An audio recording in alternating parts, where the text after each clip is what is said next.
This gorge is where all lions come to find their roar. All lions? Even my dad? Even Mufasa came here when he was your age. Refused to leave until his roar could be heard above the rim. All the way up there? That's when you know you found it. With a little practice, you'll never be called a cub again. Watch this. You'll get it, Simba. Just takes time. I'll check on you later. Dad will be so proud, won't he? It's a gift he'll never forget. And that's a clip from The Lion King. I'm delighted to say that the voice of Scar is with us. That's Chiwetel Ejiofor. I don't know why my voice went down just because I was introducing you. Hello, Chiwetel. Hi, how are you? I'm doing very well. Good. It's very nice to see you. So, can you explain, I think our language to describe this film is sort of running behind the technology.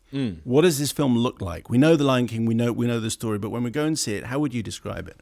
Well, that's a really good question. I don't know entirely how to describe it technically. I guess what I would say is that it feels as if you're there in this incredible location with, this pride of lions and this assortment of different animals that exist in this space. It's just that the words live action have been attached to it, and that kind of is partly true and then partly not true. And then animation is attached to it, and that's sort of... So I'm not really quite sure how to Yeah, apart from go and see it, but but it sort of answers on a postcard, I guess. It's like, I hope somebody will come in and say, this is what this is. This is the term that should be used. But I don't quite know what it is. But it's definitely next generation. It's the future of this kind of thing. It's this sense of something is created, but created as realistically as you can possibly imagine. And the technology is moving so fast. I was talking to Jon Favreau this morning, and he said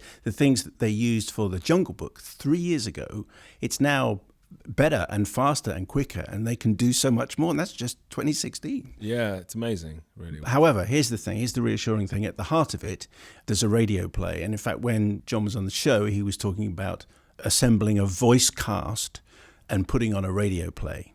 So I understand this. So explain how did Jon Favreau explain Scar to you and explain what he wanted? Well, I suppose we just started talking about the psychology of Scar, and trying to kind of understand and get into why he does what he does. This terrible character that does these sort of dastardly deeds, and what I think is really interesting about this version and it being rooted in all of that realism is that it's an opportunity to delve into that sort of psychological area and look at that complex relationship that he has to power and status and how that reflects, all of us, really. I mean, all of us have a relationship to those things, and most of us are able to keep a lid on it to some degree or utilize it in a useful form, but then there are those among us absolutely obsessed and kind of addicted to those things and kind of driven half insane by it. Yeah. You've got the best gig, haven't you? I mean, Scar is the best character. Well, I mean, that's...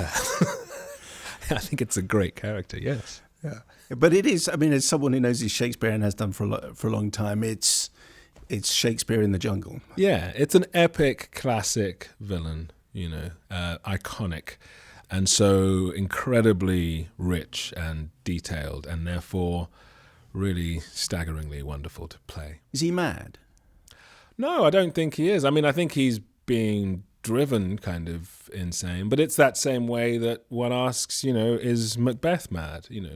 Obviously the actions would seem to a perfectly rational person insane, but internally, and that's, I suppose, where you develop this kind of empathy for a character, that almost to call somebody insane or to call somebody mad is a sort of easy out for the complexity of their sort of psychological situation. I definitely think that he is completely obsessed with these ideas and sort of riddled with all of these insecurities and terrible pain, but that is part of our world. That's part of people's psychology.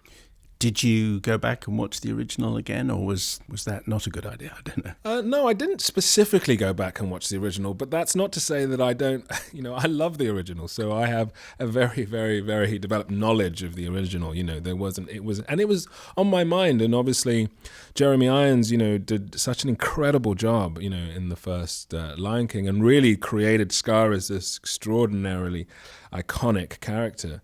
And so what a great basis to work off and to do anything, to even sort of try to find another area, another sort of room, a bit of space somewhere to investigate something else. And I was thrilled and excited about the prospect of sort of trying to find that and seeing if there was another area that I wanted to sort of look at. Did you do all of your voices on your own? Do you get a chance to riff with the other actors? Was it dialogue at any stage? Yeah, no, I did. I got a chance to work with Donald Glover a bit, and Florence, plays Shenzi, and so we would be able to kind of play like on the floor in the studio and just sort of do scenes. But a lot of it was on my own, and over a period of about on and off for about a year, I guess, and initially I would be shown, drawings, just, very simple sort of animation, and then as time went on, I'd come back and it was more developed. And then, by the end of the process, seeing these extraordinary renderings, And when you did sit and watch, I imagine you have seen it all the way through. I have, yes. Sometimes I do these interviews and say, I actually haven't seen it. Right. But when you finally saw it all put together, what impact did it have on you as someone who was so familiar with the original? Yeah, well, first of all, it was very transportive.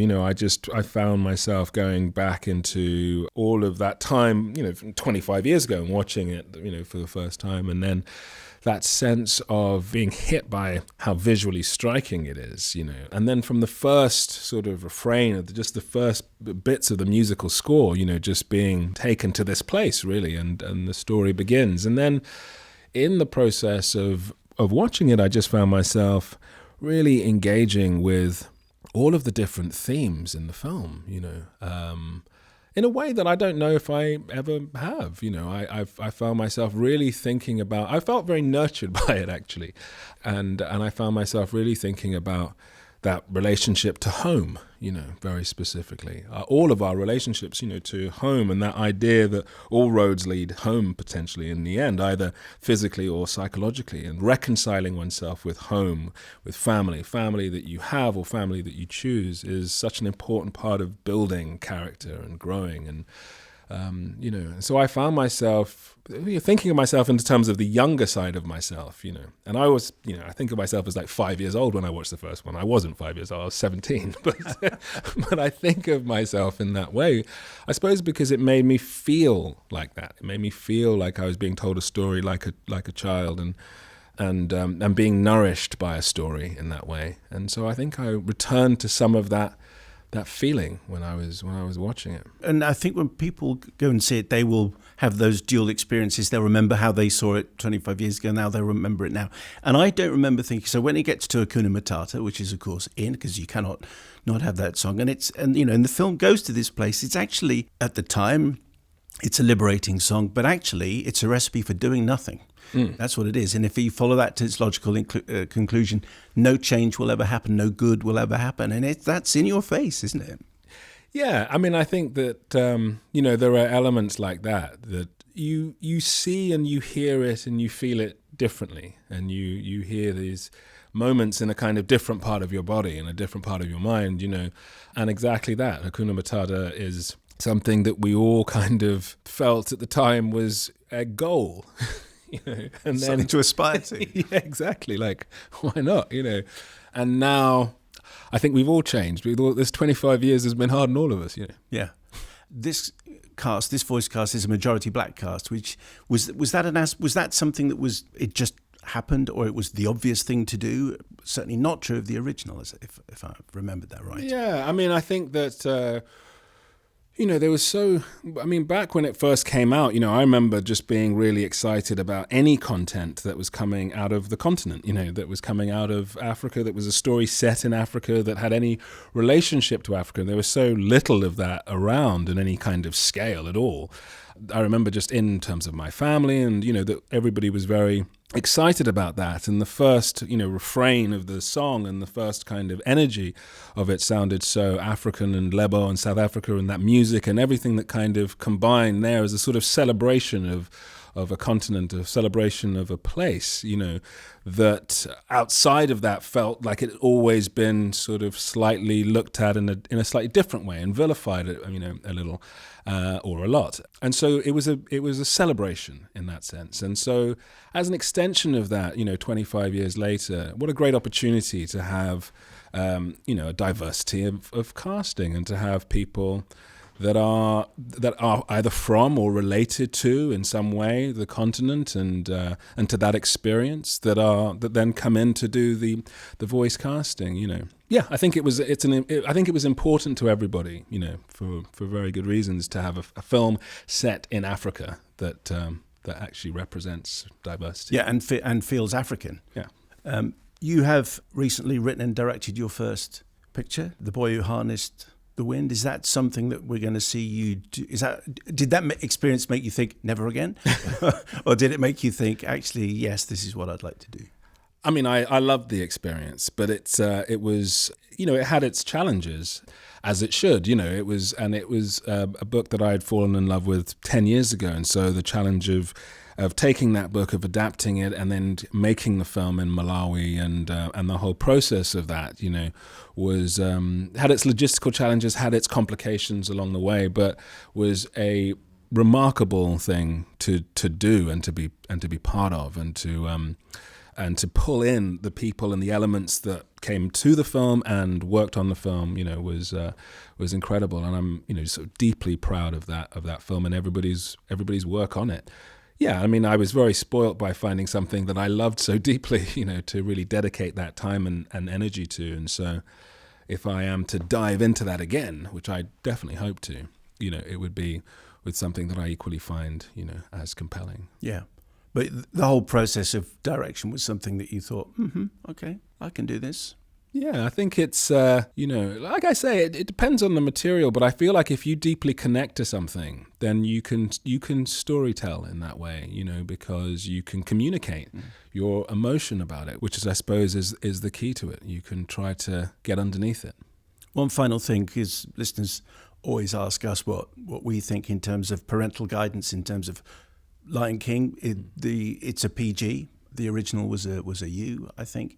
And The Elephant's Graveyard is, it's a scary thing. What do you think? Who can see this movie? What should parents think of this? I think with a little bit of guidance, not to, but I mean, with a parent that is sort of explaining, maybe not too loudly in the cinema, but is sort of explaining some of the complicated scenes in terms of those relationships, and without giving too much away for those who haven't engaged with The Lion King, I don't know if there are any people out there, but with the sort of more emotional, sorrowful moments of it, just sort of guide through that a little bit. And I think that almost any age that can really go into those things and be aware of any of those relationships and the dynamics will get a lot out of it. Chiwetel Ejiofor, thank you very much for your time. Thank you. Pleasure.